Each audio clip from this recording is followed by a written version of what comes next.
Hello and welcome to Two Words Wolves Pod. I'm Ryan Eichten. Andrew Carlson will be joining me later, but for now, just me. Sure, all you guys watched it. Wolves fall 118-103 to the Thunder. Solid fourth quarter from the group, but ultimately not.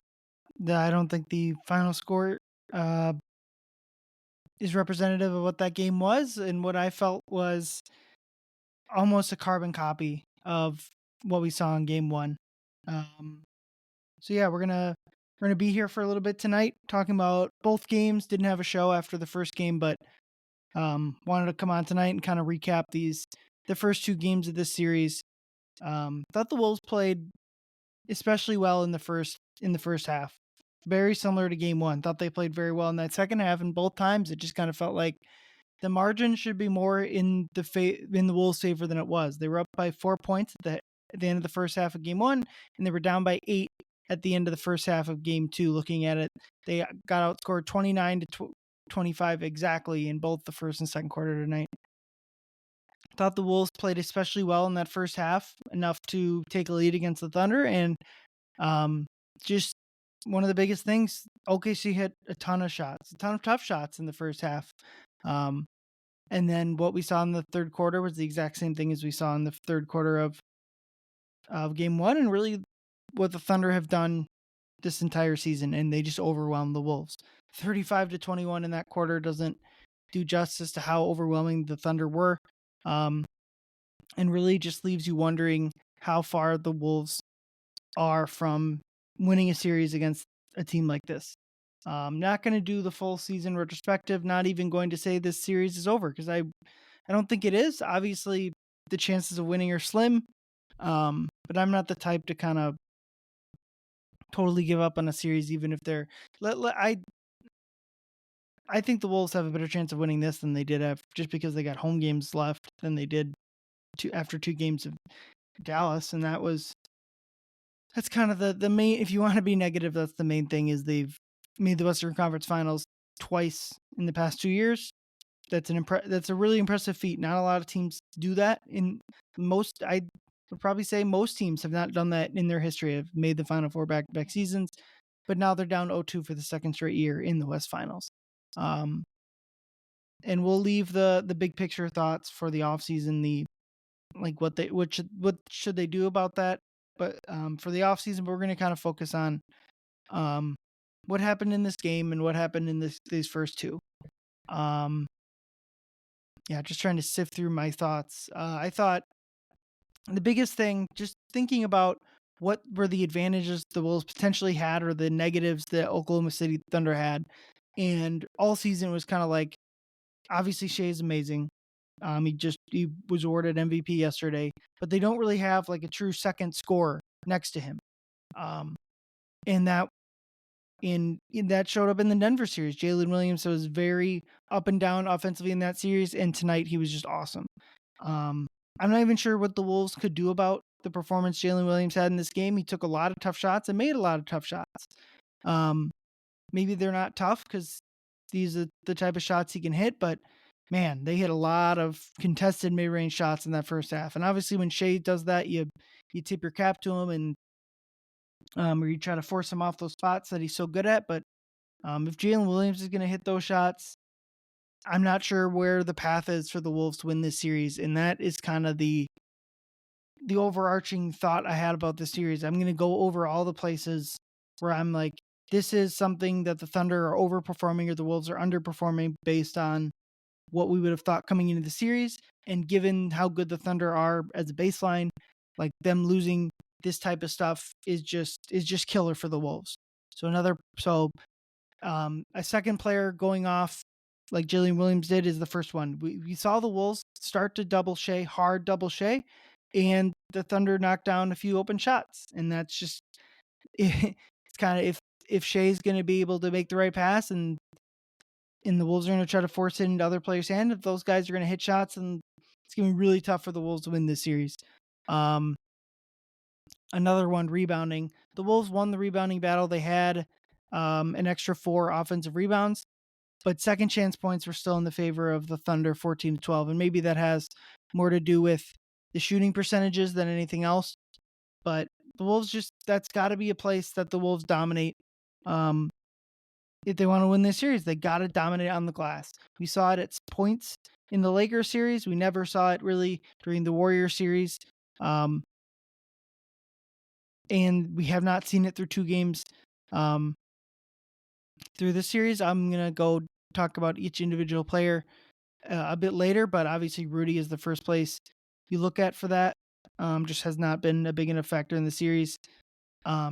Turnovers, this one is probably gone right about where you'd expect. The Wolves were always going to need to limit turnovers. They had 14 tonight. That's not awful. But it led to a bunch of points off turnovers. 22 points off turnovers for the Thunder compared to 10 for the Wolves. Thunder only turned it over 8 times, 2 of which are shot clock violations.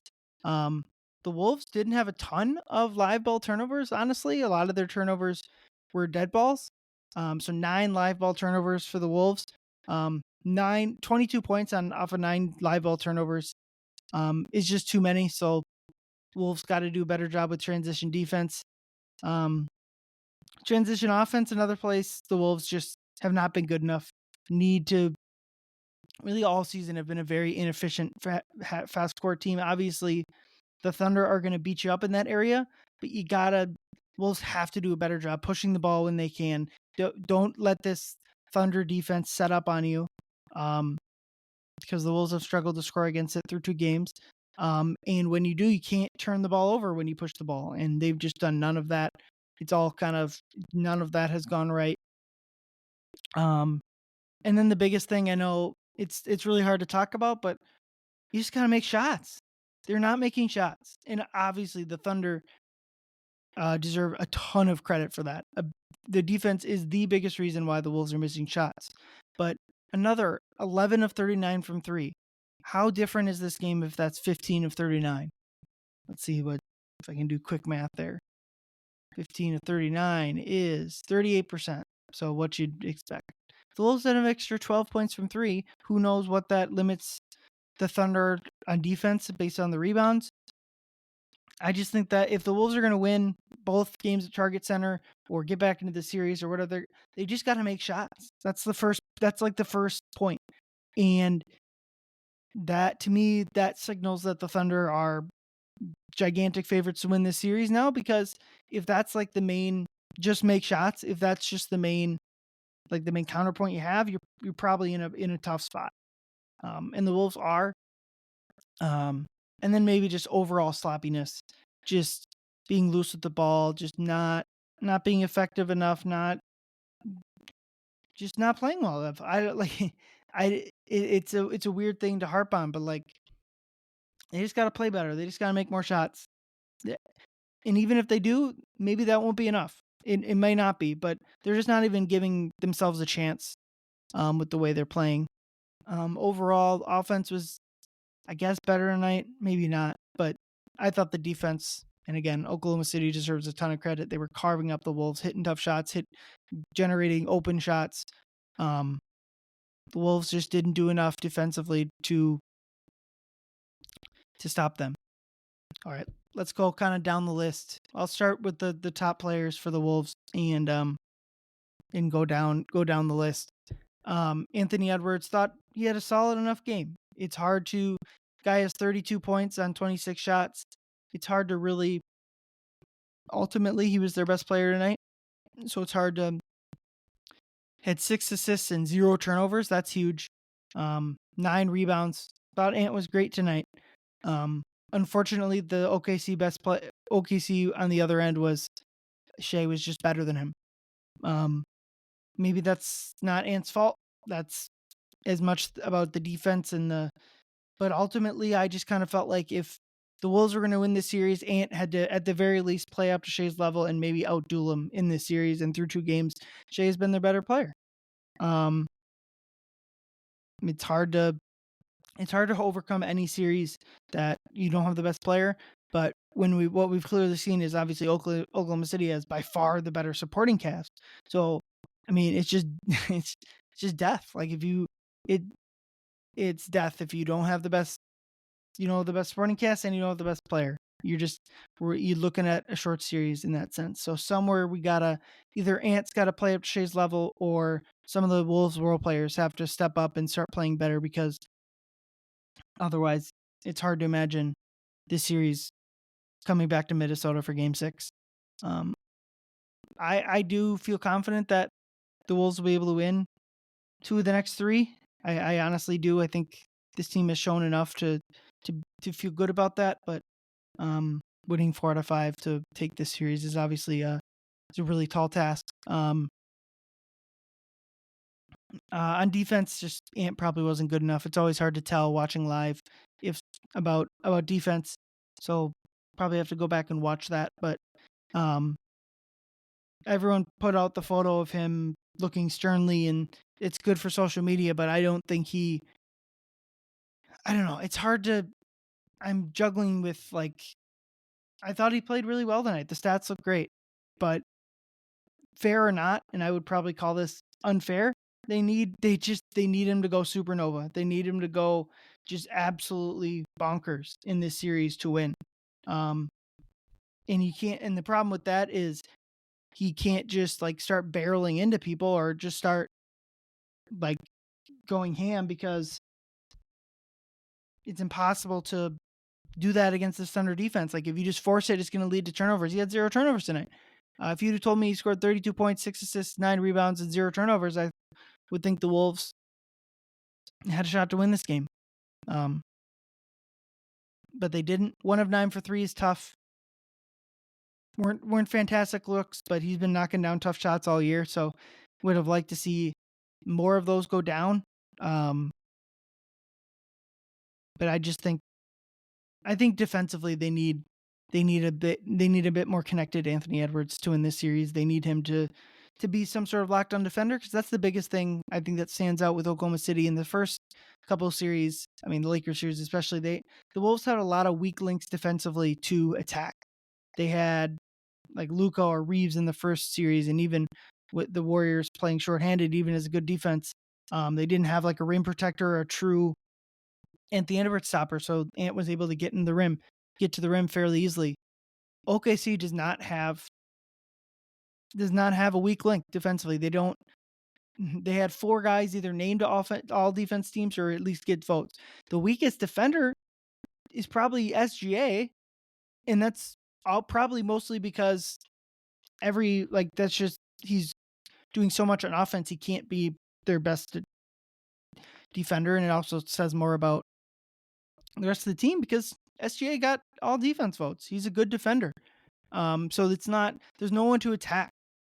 There's no weak link, and obviously their bench, they played 5 guys off the bench, really just 7 guys, with Aaron Wiggins playing 10, Isaiah Joe playing 3 minutes, and Kenrich Williams playing about a minute and a half. None of those guys are weak links defensively, and so there's nowhere for Ant to get switched on. It's just such a different series than the previous series, and it's just a taller task. I don't think, if we want to do the big picture game, I don't think there's any shame in losing this series. Yes, would we have liked to see some better play, or if this thing does continue to trend like it has, would we like to be a bit closer? Yeah, but I've come around on this Oklahoma City team just being extremely good, championship ready. I did not feel like that really up until game 4 and 5 of the Denver series, when they're down in both games and they come back and take a stranglehold. That was the biggest thing for me with OKC, was just like the mental toughness, the vets. I just kind of didn't feel like they had enough of those guys, and they've so far been extremely good and been able to be the professional team, and that's what we've seen. They've just been the more mentally prepared team, the more physical team, for better or for worse, the more connected team, really just every area. There's no signs that this team is a young team. Honestly, the Wolves, with the ones who have vets, have been the ones that have shown signs of being not ready for the moment. And maybe that'll change at Target Center. And that's really the only reason I'm holding out some level of hope for the series is just that we haven't played at Target Center yet. The Wolves have been fairly good at Target Center in this postseason. We got to at least give them a chance to get back home and see what they can change. I do think that the Wolves need to make some sort of major change to their game plan. They got to, I think, hard double Shea Moore, and if the OKC role players hit shots, then that might just have to be what it is, because I don't think their game plan the first two games has been close to working well enough. Because as much as I want to come here and say, oh, they just got to make shots and they'll have a chance, I don't think that's a realistic way to win this series. Because, yeah, I do think they can start to hit shots and start to win games. I don't think that that's the only adjustment you need to make to win 4 out of the next 5 to win this series. So yeah, let's keep going with talking about all the players. Rough Julius Randle game.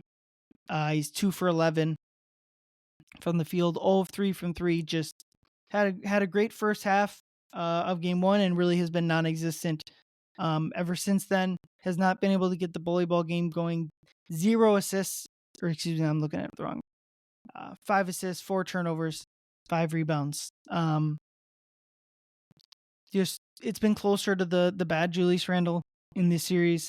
They weren't able to get him the ball, and to me, I almost didn't have a huge problem with it because I just felt like OKC has answers for everything that he's trying to do. The post-ups are just not working. They just aren't. They have so many good defenders to run at Julius and to keep him contained. So many of these post-ups are just ending in turnovers. To me, the post-ups that were working with Ant was the only guy posting up that was finding plays, but I just don't think the Randall post-ups are going to be that profitable in this series. It's going to be it's a tough matchup for him, and he needs to play better, and they need to put him in better spots, but I'm not sure that this is going to be the series for him. Speaking of not series for him, Rudy Gobert. This is just the ultimate Rudy Gobert conundrum, and it shines every time you get this far in the playoffs with him. Everyone wants to point out his defense for whatever reason. I continue to think his defense is not at all the problem with what Rudy's going on. He's a fantastic defender. He can defend pretty much any sort of action. With any big, if you try to any rim protecting big, getting them away from the rim is the goal, and that's how you can find success against the 4-time Defensive Player of the Year. But ultimately, the defensive end of the court is not the problem. It's really on offense, and it's becoming such an issue, especially with a team like OKC. They're just packing the paint, and Rudy just makes it so easy on them to do so. He scores 5 points, has a putback or 2, 9 rebounds. Just thought there's too many rebounds that he wasn't able to corral. Just has not been a force. And I wonder if Rudy Gobert starting center on a championship team, the margin of error is just so small. And if you're going to do it, you need to have him generating offense, or at least just not being a liability. And he started to show that down the stretch of the regular season and just has not shown it very much at all. I mean, if we could get that Laker game from him, that Game 5 Laker game from him every game, that's what they need from him to win this series. And it's hard to see it it's in there. But I don't think taking him off the court is the answer either, because they can't defend well enough with him on the bench. And that's just such a key. It's just the classic Rudy Gobert conundrum. You take him off the floor, and you're not good enough defensively. And with him on the floor, you're not good enough offensively. So I don't know what you do there, because as I say, you can't bench him, and it stands to reason that sending him off in the offseason would also not be the right move, because a big reason the Wolves are even where they got. The Wolves are not in the Western Conference Finals at all without Rudy Gobert. But that's an offseason topic. If they want to try to move off of Rudy, they're going to need to find some defense elsewhere, because this defense is not good enough without Rudy. Another player that's just kind of it's an interesting conundrum is Mike Conley, who actually played pretty well. The Wolves, with Mike on the bench, have not been able to generate nearly good enough offense. Mike finishes a plus 14 in this game, meaning the 20 minutes he sat, the Wolves lost those minutes by 29.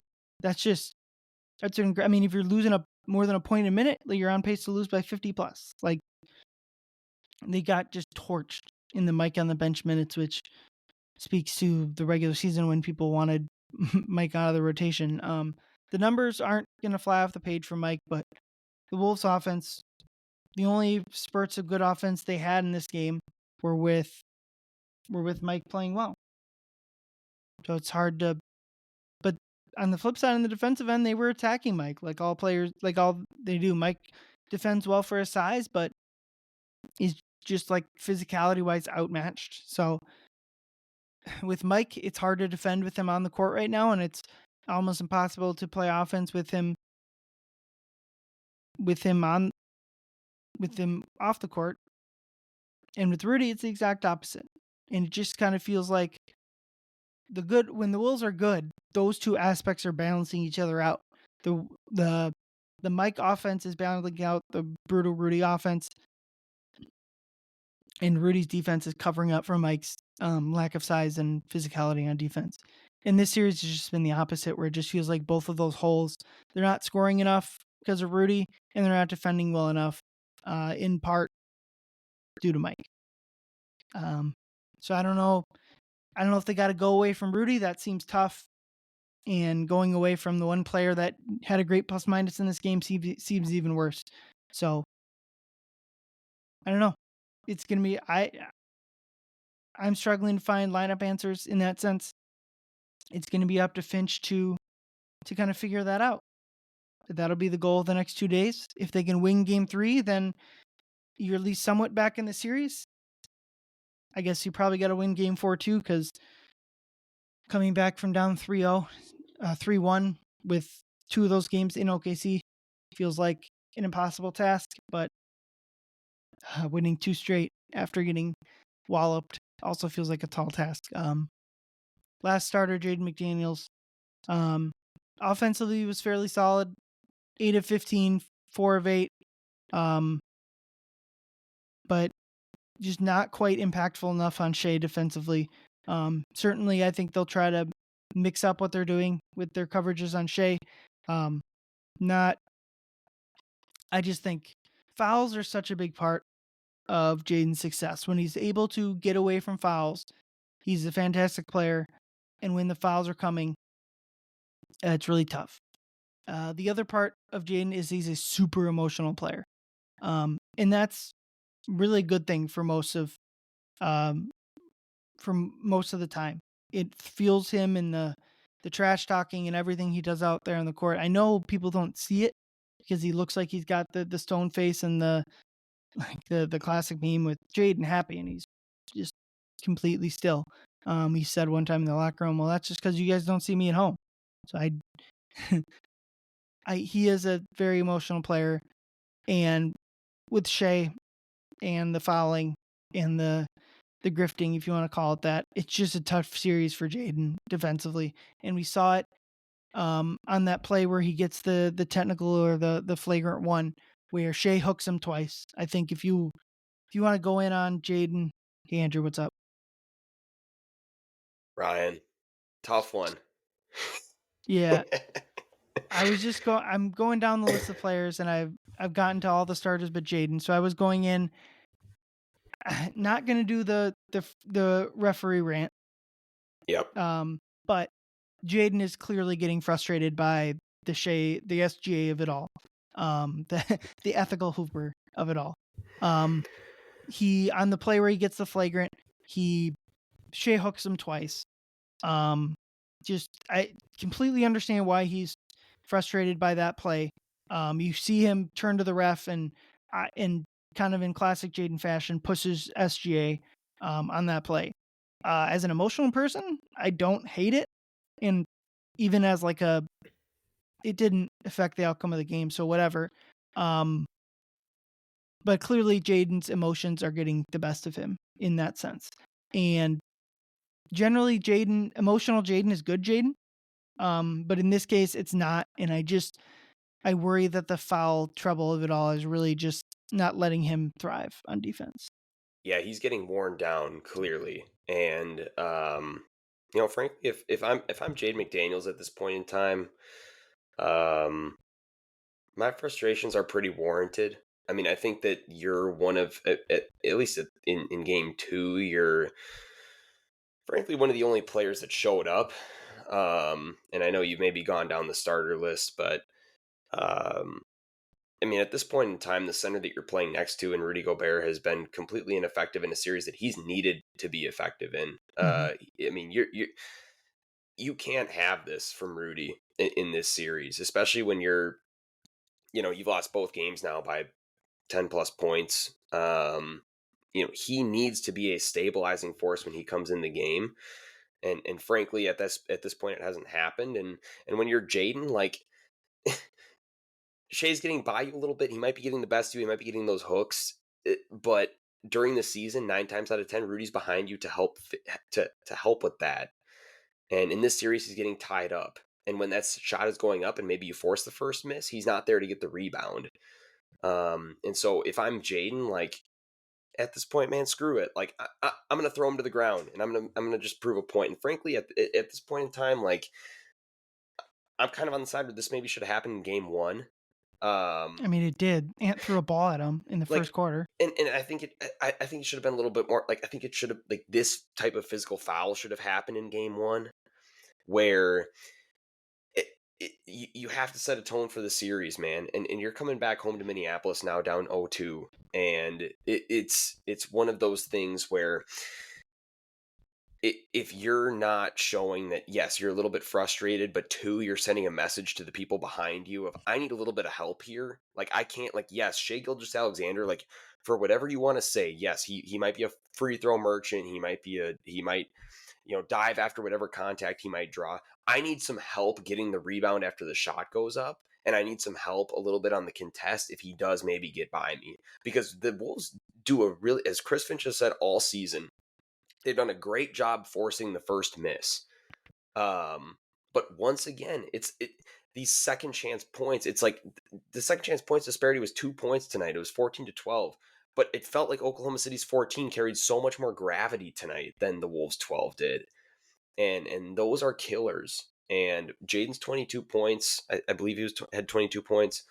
It was good. Like, but at the end of the day, his frustrations are warranted, man. Like, I don't hold it against him. Like, his temper maybe got the best of him there in the fourth quarter, but I'm not going to sit here and say that what he did was completely wrong or incorrect. Yeah, I guess if we wanted, it feels disingenuous not to at least touch on the Shea free throw thing.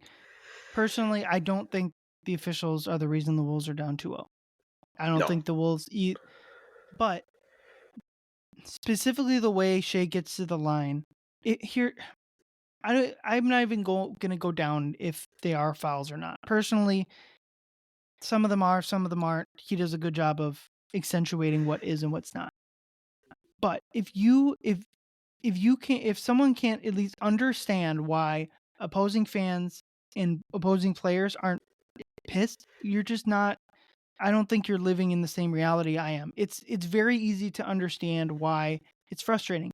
They play an extremely physical style of defense, and then Shea gets like a ticky tack rule book. I don't understand why those things are. I thought there was a couple like missed layups that the Wolves were fouled on early in the game. I don't get it. It's not worth talking about it beyond that, to be honest, because it's not the reason the Wolves are losing the game. I mean, free throws are the reason they're losing the game. The OKC was 29th in free throw differential because of the physical style they play with. They're kind of the reason why they are okay with that is because they feel like the points off turnovers they generate far outweighs the free throws they give up. And the Wolves only had 2 more free throw attempts in this game, and I believe they shot fewer free throws in game 1. That's just death. You have to at least have an advantage in the free throw line. Again, if you want to blame the officials for that, great. I would probably maybe point more towards the 3-point attempts, although the Wolves only had 6 more tonight.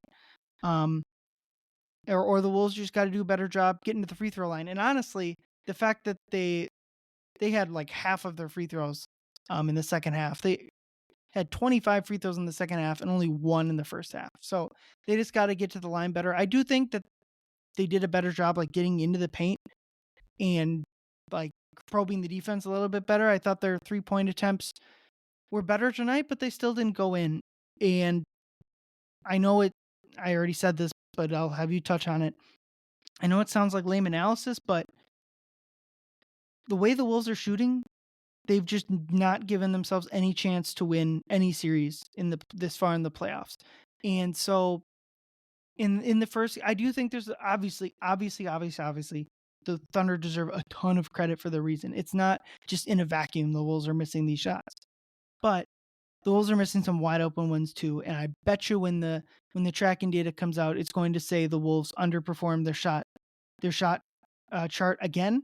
Um, and I don't know what to do about that because as much as the Thunder are forcing it, I don't think that they're the only reason why the Wolves are. I just think it's bad luck or variance or shot making skill. I don't know. Sure, 100%. This is the analysis you come to this live stream for: is that the Wolves just have to play better at the end of the day. I Mm-hmm. mean, in order to be a playoff team that makes the NBA Finals, you need one bench player at minimum to step up and be a hero that helps support your top two options. And the Wolves have not had that, and it has been a pretty much by a long shot, unapparent. Um, whether it's shooting the basketball, whether it's playing defense, and to your point, Ryan, like I'm sitting there watching the game with a couple of friends tonight, and it's the third quarter. It even gets to the fourth quarter in garbage time, and they're getting it down to 10 points. And it's like, where was this offense in the first two quarters? I mean, you're getting to the basket with relative ease. Maybe the Thunder have let off the gas a little bit, but the players who you want to get to the paint and score the basketball are now getting to the paint. It's Naz Reid, he's being more deliberate. It's Ant, he's being more deliberate. It's Shaden, he's being more deliberate. Like Nikhil is being more deliberate. Like, where did we lose our way in the first couple quarters to where this was not the offensive strategy? And again, maybe to OKC's credit, they're bearing down a little bit more and getting into their stance a little bit more. But like at the end of the day, I just don't really buy that. Like the Wolves got here, and I've tweeted this out multiple times, um, and whether it's on my own personal account or whether it's the Canis account, it's like your bench is elite. You have three pieces that should be starters on other NBA rosters, or can be starters on other NBA rosters. It's been a major reason as to why you are here, and the fact that it has folded in a series where it's really two similar teams. I mean, two teams who make a lot of their hay on defense.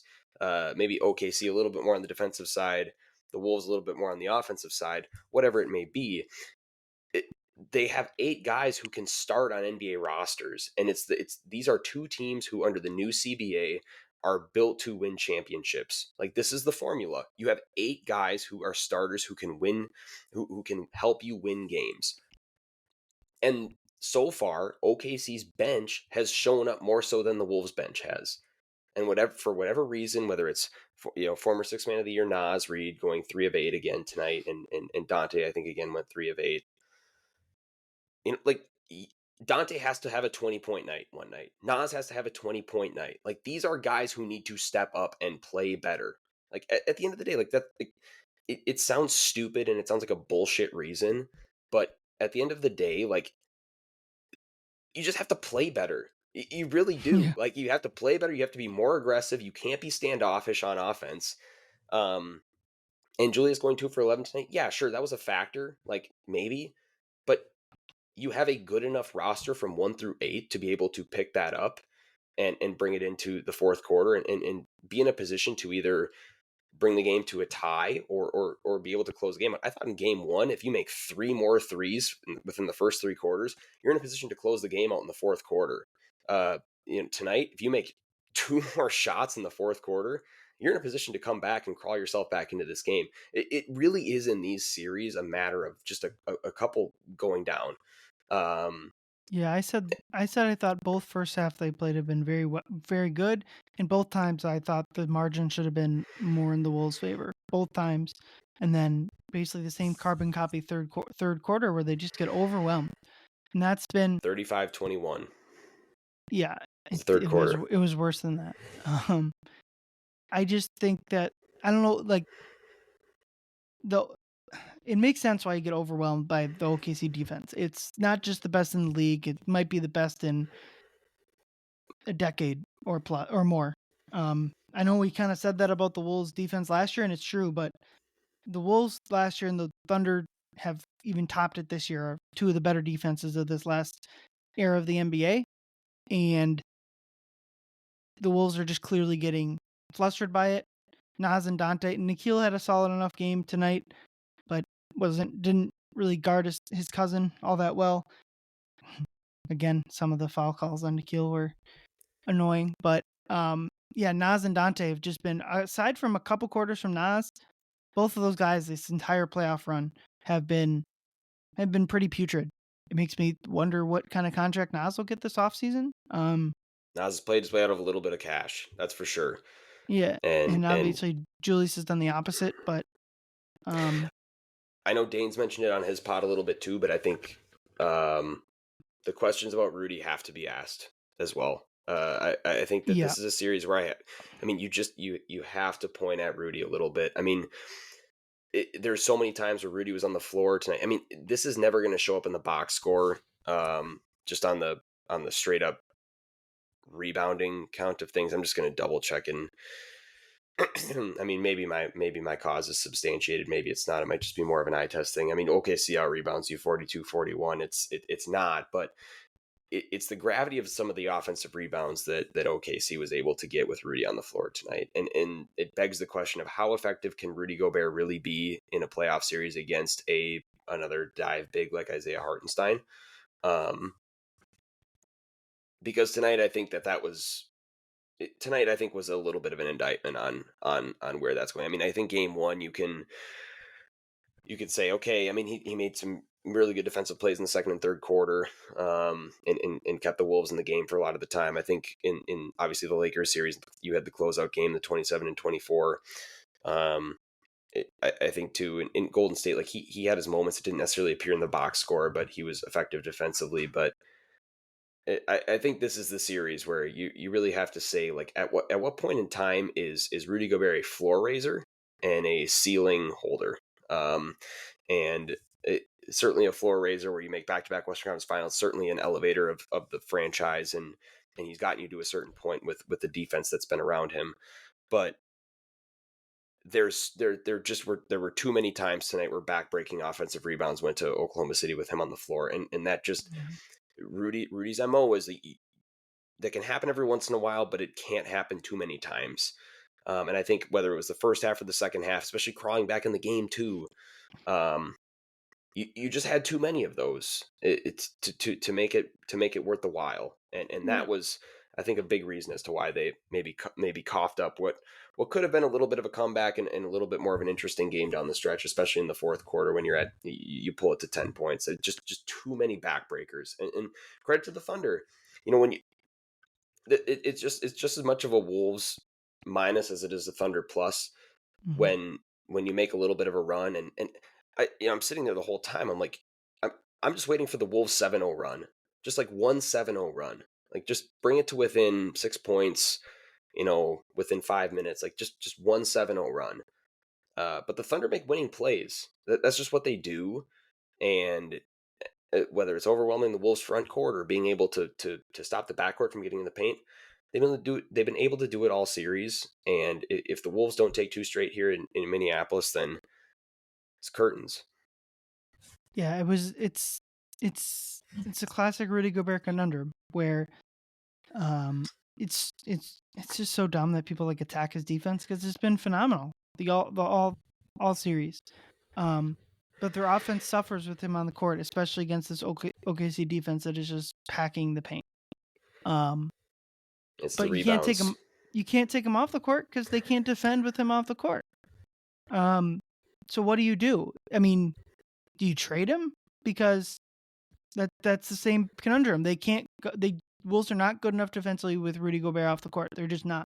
So you got to bring in someone to to defend. Well, trust me, it's hard to find rim protectors that also space the floor. OKC's got 2 of them, it seems like. Um, would love if Rudy could hit the same little push shot that Hartenstein has. Yep. But the rebounding is just not good enough from him. If the Wolves would be tied 1-1 if they could get that Lakers game 5 from Rudy every single game. I don't know where that came from, and it was the only time he's played like that this entire postseason. That if they're gonna win the title with Rudy Gobert on a roster, or at least as like the starting center on a roster, you're gonna need that game from him like multiple times in a playoff series of this Yes. caliber. And Yes. instead of that, they haven't even gotten it multiple times this whole run. And so I don't know. They've I gotten don't it know what. once. Yeah, Frankly, they've gotten yeah. it once, And and he's had other fine enough games, but like, just not. He hasn't been good enough. I mean, that's probably the story of most of the roster, but just hasn't been good enough. you just look at individual rebounding, right? I mean, let's look at Oklahoma City for a second. Like Jalen Williams, he has 10 rebounds. Like the Wolves, first of all, didn't have a single player that hit double digits in terms of rebounds. Jalen Williams has 10. Isaiah Hartenstein has He was 8. so good, man. Oh, Jalen Williams, he's been like that awesome all was series. he was the reason while watching the Denver series, I felt good about Minnesota's chances in a series like this, and he's been the reason why they have had no shot in these first 2 games. He hit so many tough. It's tough watching Jalen Williams hit like step back long twos over defenders, and then watch the Wolves brick wide open threes. Like it's just, ugh. Yeah, 100%. I mean, that's really what it is. Like Jalen Williams had 10 rebounds. He had 9 defensive rebounds, and not a single player on the Wolves matched that. I mean, Ant had 7. He had 9 rebounds for the game. Rudy had 9 rebounds, man, and 5 of them were defensive. I mean, Yeah, just not that that 5 that defensive that's rebounds is there just it is. not good enough. Like right there, you have to. If you're Rudy Gobert, I'm like in this series, like you have to have 10 defensive rebounds. You have to end a possession if you are Rudy Gobert 10 times. And I get that that's difficult. I get that that's a hard thing. But you're Rudy Gobert, man. Like you're one of the best defensive players of this entire generation of basketball players. You have to find a way to end possessions by yourself in these series and be able to stand out. And you have 5 defensive rebounds out of your 9. He granted again biological process of elimination. 4 of those are offensive, but I mean, like again, like let's go down to Oklahoma City. Like Hartenstein has 8, Dort has 8, Shea has 3, but again, all 3 of them are defensive. Like they're gang rebounding, and then you go look at the Wolves. Like Gobert 9, 5 of them defensive. Ant had 9, 7 of them were defensive. Fair enough. Nas had 8, 7 of those were defensive. I thought Nas was in position to get way more than 8 defensive rebound or 7 defensive rebounds and 8 rebounds total. But those are your 3 highest rebound getters, man. Like you just that there's your game and there's your series. Frankly, if this is one that ends up going down as an Oklahoma City win rather convincingly, which I think this is, frankly, where my mind is right now, I think that's kind of where we're headed. That's going to be the story, and that's not to take anything away from the Wolves season and how they've done and whatnot. You can clip this if the Wolves end up winning this in 6 or 7 or whatever it might be, but that's a series. I mean, you have to be able to control the glass. The Wolves learned it 3 years ago when they played Memphis, and if they have to learn it again when they play Oklahoma City, maybe it helps team construction in the offseason and we see a little bit of a pivot. But I don't know, man. Like that's a problem. Rudy Gobert getting 9 boards and 5 of those being defensive is that's the game tonight, frankly, for me. Yeah, Jaden McDaniels 2 rebounds, 5 fouls. Both of those numbers are just incredibly telling with the type of game. I think people will see the 8 of 15. I don't think it was a good Jaden game, to be honest. Offensively, it was fine, but just wasn't impactful enough defensively. Let's talk about Ant here. Thought he was good, but before we dive into the game, he declined to speak to media, according to John Krasinski tonight, after getting fined $50,000 for the F-bomb the other night. I do want to talk about this a little bit, because Ant's relationship with the media has been piss poor this entire season, and maybe his entire career. Maybe people don't care. I certainly don't want to get up here and be self-righteous about Ant's biggest flaw is not talking to me. Like that, it's a bad look. But I don't know. I think him not talking to media after a playoff game is a big. He's skipped out on a lot of playoff or practice availabilities, specifically before the Golden State series. They had 3 straight practice days, and he declined to speak all 3 days. That's a tough look. And now he's didn't. And I think him declining to speak after a playoff game is another. Maybe it doesn't matter. Maybe it's just I do think that the $50,000 fine for the one single F-bomb, not as like the prominent part of a sentence, I think that was kind of crap by the NBA.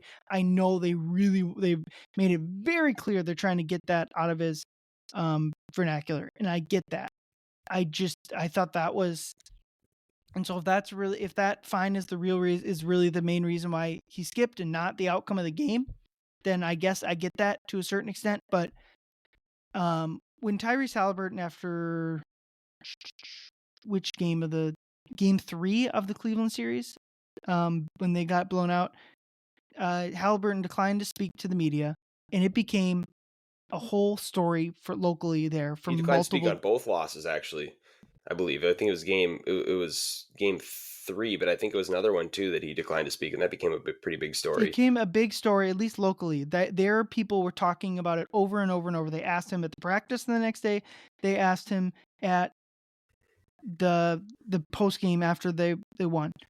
He more or less said he regretted that decision, and I was kind of sitting there thinking, man, this is a lot different than what's going on in Minnesota, because Minnesota's best players declined to speak to the media a lot.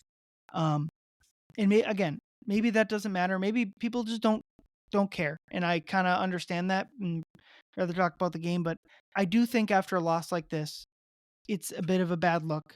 You look like a front runner, and I think you got to go up there, and if you want to go up there and like Marshawn Lynch the thing, I get it. If you want to go up there and be like, hey, I thought I'm just trying not to get fined, and one word answer everything, that's great. But like, I think, let me get your thoughts. Do you care as someone who also occasionally gets to talk to Ant, or is this like I'm being I'm being too self-indulgent? Yeah, I mean, I could go both ways on this. I think that um, I'll go where you're coming from, Ryan, because I think that's kind of You where don't I have to. lean. You I can. know, You but can. I think it's where I lean more, because I think that if you're a leader, if you're the leader of this team and you're supposed to be, I mean, I get that he wants to kind of dodge the face of the league allegations, and that's fine. But you're for sure the That's face of the narrative crap. Timberwolves. Yeah, Whatever. Yeah. whatever. I don't care about that. You're the face of the Timberwolves. And when you're down 0-2, you have to show some form of accountability for what's been happening. Whether it's your fault, whether it's your teammates' fault, like Rudy's. If Rudy was asked to talk tonight, he would do it. Did he? I don't know. Did he talk tonight? I haven't seen Podium yet. I haven't seen either. If Rudy was asked to talk tonight, like Rudy would do it. Like Rudy is notoriously like pretty solid at talking to the media, even after he has a historically bad game, and he's someone who gets dragged on social media all the time. The accountability has to be there, and I get it. Like at this point in time, like I guess the part of me that's maybe anti, and if I were to play devil's advocate, is like it's gonna roll some eyes, but he's still 23 years old. Like he's learning the ropes of speaking to the media still. I mean, I get like 5 years in, like you're like, okay, what? Like what? Like, he still is. Like, yeah, he is. I get that, but if we're gonna use that excuse, then wrap this thing up. The Sure. season is over. The series is done. They need their 23-year-old to act like a player in the prime of his career. That's how Sure. this Sure. is set up. And If you know if what? he's going Like to that's continue to act like a 23-year-old like that, then next season's toast. And like we're so far. Like I don't I agree with your point. Like, but that's the thing, for Ryan. It's like that's fair or my not, argument. they Is like need him to be more than that. is that like, building up to right now is like what I've been talking about for the last 20 minutes out of all these separate players. Like this team might just not be ready yet. And we talked about this team going to the finals so many times. Like the vibes were so good after the Lakers series. The Golden State series set them up to be in the Western Conference Finals where they could maybe make a run. Like this team might just not be ready yet. They don't have the bench to maybe score and get to the finals yet. Like you need to have a bench player that can get there. You need to have a leader that's accountable and speaks to the media as to what went wrong and what went right, like after every single game. And maybe they don't have that. Like maybe they don't have any of those things. And frankly, like at this point, like it may disappoint a lot of people to hear that. And I wouldn't blame you for being disappointed after hearing that. But it might just be like a very harsh truth at this point. And I'm with you. I think like it all 3 times you decline to speak, yeah, that's garbage. I think like one of those 3 times, like I wouldn't be as disappointed about that. Like you speak one of those 3 times that you're maybe requested to. Um, But like Tonight for sure, no, you go down 0-2, you have to. Like you go down 0-2 in the Thunder series, like and you decline, you have to speak. You with just the, do. with the practice thing, no one gets requested like 2 days in a row. If they have 3 straight practice days, the writers make sure to like, because we don't want to talk to anyone 2 days in Right. a row other than Finch. And to be honest, you can start to see their questions wear thin when you've talked to the same guy 3 days in a row without an actual game. Well, but But that's what I'm saying. It's just like agree to one of those times. You know what I mean? Like if mhm. you're like your second day in a row, like your third day in a row, like agree to it once. Like just do it and get it done with. And especially if you go down especially if you go down 0-2, you just have to do it. I mean, you're a leader of a team. I understand that it's not ideal circumstances. You had the thing come out. I think it was Mark Spears that reported like you're up till 3 a.m. the night before looking at film. Like all that stuff gets out for a reason, and you just have to you have to answer for what your team is doing. You have to be accountable for your whole team. Like that's part of this thing. And again, like if he doesn't do it, like frankly for me, like I don't have as much of an issue with it. I think for me that kind of like like that solders the fact that this team just might not be ready, and that's okay. You made back-to-back conference finals. They'll grow from it. They'll learn from it. Um, but it shows to me like from the top down, like just maybe need a little bit more time. Yeah, I mean, just think like, would LeBron ever skip media? That seems unlikely. Would Halliburton? He did, I guess. But like, I'm trying to think of Curry would never skip media. Like, these are the type of players he looks. Durant is won the Media Good Guy award that they gave out. I don't know. I'm willing to move off it just because I really think people don't like the average fan doesn't care. Um, I think it hurts them because you don't get the quotes, you don't get what the player is thinking. Like you we all read and listen to a lot of people, and people's coverage suffers because of stuff like this. But I think like on the surface level, I think people just like kind of don't care. Um, He did go after game one, and I would give him credit for that. But again, I would point to the person who's 3 lockers down from him in the locker room, and Rudy. Where I mean, if there is somebody who has the right to decline to speak to the media on given nights, where he finishes with maybe 3 points, 2 rebounds, and gets in foul trouble and is dragged all over social media for his play on the floor that night. I mean, he talks every single time. There's never been a time where Rudy Gobert has declined to speak to the media. Um, and I specifically recall an incredibly tough game they had. Maybe it was against Philadelphia in March. It was either a February or a March game where he was completely down in the dumps. Like it was like a unbelievably bad game for him. Um, he did a media availability for about 8 minutes. PR cut it off afterwards, and I was able to get a question in even after he cut it off, and people had kind of moved off of him, and he sat there and he answered the question despite just being completely shut off after that game.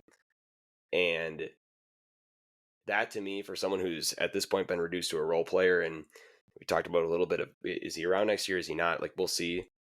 But that's a professional player, like that's someone who, like, for as much shit as he takes for his political views, like whatever it might be. Like, and I would likely agree with you on a lot of those things. Um, but it's when you're a professional basketball player and you are asked to and you are requested for media availability. He's someone who has a lot of rights to say no. I don't want to talk to you guys tonight. Like, this is kind of bullshit. Um, I feel like Ant is less so, and especially too as someone who is going to be here for at minimum another 4 years. Just go to the podium, answer for your team. What went wrong? What went right? Don't answer. Just go and say, like, Show give face. one word answer. Show face. You But be a don't. leader. Yeah, lead the team. Lead the team. It's what they need right now. You know, in the Yeah. public eye and in the locker room. Like, lead the team. And if you're not ready for that at this point in time, that's fine. You know, you'll be back, I would imagine, at some point very soon. But to me, that, like, it's just kind of a microcosm at this point in time of, you know, perhaps that signals that this team just isn't quite there yet, and that's okay. Yep. On the court, though, my kind of analysis of his game is I thought he played fairly well. If you'd have told me he had 32 points on 26 shots with 9 rebounds, 6 assists, no turnovers, I would have assumed the Wolves had a pretty darn good chance of winning that game. So I thought he played well, and I also weirdly thought they just kind of need more from him on the court. And I kind of think that's almost a little bit unfair to put that on any player's shoulders. But ultimately, he's getting outplayed by Shea, and I just think that it's got to be at least even between those two players, if not Ant outplaying him for the win this series. And maybe given the state of each defense, that's unfair to expect of Ant. But I also just kind of think if that is unfair to expect of him, they're going to lose this series. So He's getting outplayed by Shea, but I think as of right now, where I would lean is this has been a battle and decisive win for Oklahoma City in the front court and on the bench. And you know, as much as we want to make it about Shea and Ant, like, Shea has been good. Like, the fouls, fouls are easy to complain about. he was good tonight, Despite regardless of the does not whistles. matter tonight. Like, tonight did not matter about the whistle. Like, I don't care And about. let me check how many he didn't have. He had 6 free throws before I the don't game got out of hand, so it wasn't. I don't care about the whistle tonight. Like, tonight is completely, like, I don't care about the whistle tonight. The annoying fouls happened after the game was over. Game Honestly, one, for sure. And game one is like game one. Sure, annoying fouls happened. It would have maybe brought the game from 20 to 10 at some points, but, like, let's stop with that. At this point in time, the Thunder have played better. Their benches played better. Their benches showed up. Kenrich Williams played better in game one than any of the Wolves bench players. That should say plenty. I knew they were losing that game when Kenrich Williams hit a contested 2. I'm like, okay, well, Yeah, exactly. I think what the Thunder bench went 10 of 16 from three. I think that was the final number from game one. The bench has been better. Their front court's been better, and that's it. Like, that's the story of this series. And the front court is the Wolves' strong suit. You have three guys who should be elite at what they do, who can dynamically start and close games, depending on what the game needs. That needs to be your strong suit. If the game is faster against a team like Oklahoma City, you should be able to be elite with Nas and Julius in your front court and hit shots and play good enough defense to be able to outscore them. If it's a more set game, if it's a more set defensive game, you should be able to put Rudy in there and you should be able to close games out with your defense. That has not happened. It just has not happened. And between the first two series, you were able to do that, and you were able to, because of that, get by with bad performances from your bench. But you now cannot have both, especially against a team like Oklahoma City, who, like you, is 1 through 8 strong. And that's what's happened, unfortunately. Fortunately or unfortunately, that's what's happened, and they've been outplayed in the front court and backcourt. Ant and Shea, like, it is what it is, and Shea was unbelievable for especially the first 3 quarters. I think he was the one who kind of staved off the Wolves when they would try to make a run. mhm. But it's the bench in the front court. That's the story of the series, and depending on whatever way it goes, if the tides turn and the Wolves win in 7, great. It will be because of the front court and the bench. It will not be because of Ant. I think there's a lot of interesting, like, big picture thoughts about this series, this game, this playoff run, but I kind of want to kind of want to hold off on that until the series is actually over or the Wolves season is actually over because we're going to have months to break that down. And I do think that there's still I think there's a good chance that there's a lot of fun basketball left in the series. Um, I do think the Wolves have a chance. It is slim. It is unlikely. And it will probably require a bit of, if you want to call it luck or the other team playing poorly, and it's certainly going to start with just like making shots and playing better, which should hopefully happen at Target Center. I don't think it's impossible that they could win the next two in a row. Um, Coming down from 3-1, if they do split the two home games, seems unlikely. It would be very Wolves to split the home games, win game 5, and then lose in 6. That feels very Wolvesy. Um, but I put, especially because like I want to see what the home games look like, or at least one of them, before we really like start putting on our black clothing for a funeral here. My But pants, the black pants are on. I'll put it that way. The black pants are on. The shirt and the hood are off for now. But I've started to put the clothing on a little bit. yeah, I haven't liked what I've seen the first two games. And the other thing too is like, can we talk? Have you how much have you talked about Mike Conley before I jumped on? yeah, I might mention him. Like they are just not running good offense without him on the court. They get outscored by 29 with him on the Plus bench. 14 tonight. The Yeah, only player on the Wolves team in the plus, and he's plus 14. And also too, I I think I saw Dane's tweet where it was like they're plus 17 with him on the floor and minus 59 with him off. oof, yeah. But the thing was is like OKC's also attacking him on defense, and that's kind of happened all year with good teams that are trying to win basketball games. Where with Mike and Rudy, it kind of feels like with Rudy they can't score with him on, but can't defend with him off. And Mike is kind of the inverse, where their defense suffers with him on the court, but he's such a big piece of their offense. And during the regular season, I think that dynamic like balances each other out, where Mike or Rudy covers up for some of the Mike defense stuff, and Mike is able to help the offense even with Rudy on the court. And what this series has felt like is the opposite, where both of the negatives are outweighing each other's positive, where they're not really able to score well enough because of Rudy, and they're still getting killed defensively, not because of Mike, but Mike's you theoretically would be better off with defensively with like Nikhil or Dante. So Yeah.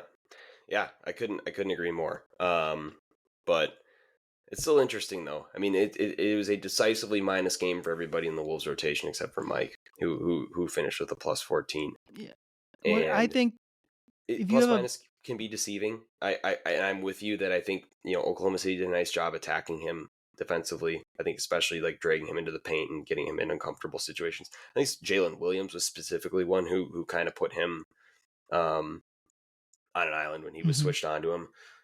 Um, but at the end of the day, like